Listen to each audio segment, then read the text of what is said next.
Ni mor hapus, mae Sŵn ôl penwythnos yma a ni mor chuffed a mor hapus bod yr Gwyl yma'n cael dod nôl i Caerdydd a mae pob un lleoliad yn barod i fynd a ni'n rili edrych mlaen am penwythnos llawn cerddoriaeth.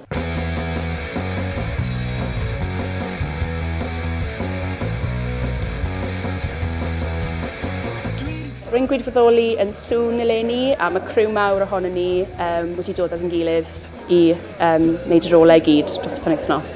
Here yn Caerdydd, dwi'n lwcus iawn, herwydd ar y moment mae y Miwsig sy'n yn Caerdydd yn amazing. Fel, ar y moment ni ar One Street, a dyma fel y hub o cerddoriaeth Cymraeg. Jyst yn rili joio chwarae gŵyl yma, mae'n wedi bod fel rhywbeth o gateway really, i fi tra'n i byw yn lleol, kind of ers fi ddechrau cael mewn i music, cael mewn i sort of chwarae gitar a pethau. Mae yna loads o bands Cymraeg fi fel ers ages, y chwarae yn Fuel actually, Fuel, yeah.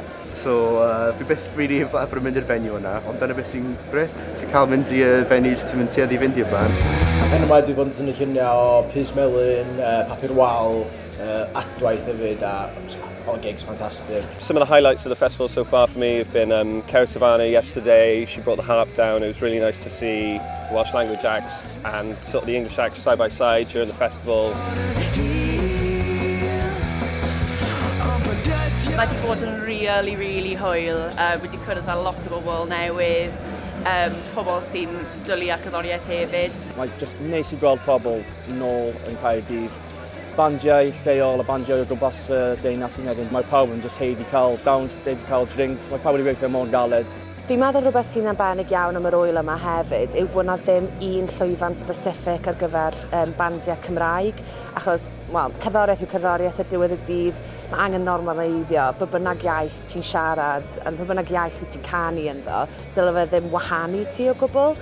So fi'n credu beth sy'n neis amdano hwn yw gei di bands o genres gwahanol, ieithoedd gwahanol, gwledydd gwahanol, yn sort of plethu i gilydd ar y llwyfan, a does dim segregation yma o gwbl. Da ni'n just yn rhoi pawb at ei gilydd ar gwahanol llwyfannau.